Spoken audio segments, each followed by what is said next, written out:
After months of negotiations and despite criticism from human rights groups, Australia and Malaysia finally signed the deal, with one main goal in mind. This is an arrangement which sends a very clear signal that Malaysia and Australia are serious about stopping people smuggling. At the outset, we decided and we realized that UNHCR and the IOM has to be on board.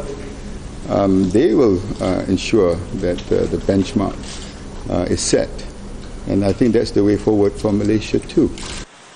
Effective from Tuesday, asylum seekers who arrive by boat in Australia will be sent to Malaysia to be processed.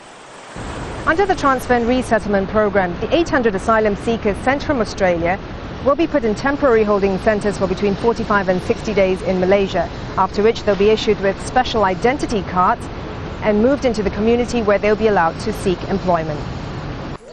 The plan would put them in a better position than the 93,000 refugees who are already in Malaysia.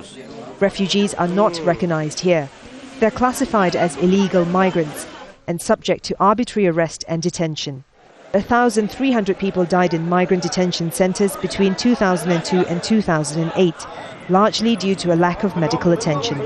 Australia has no right to outsource its international obligation under the Refugee Convention and send the refugees to Malaysia, which is not a signatory to the 1951 Convention.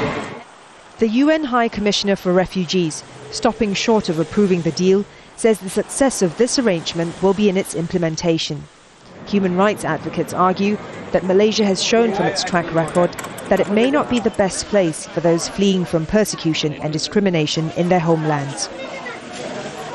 Florence, Looi, Al Jazeera, Kuala Lumpur.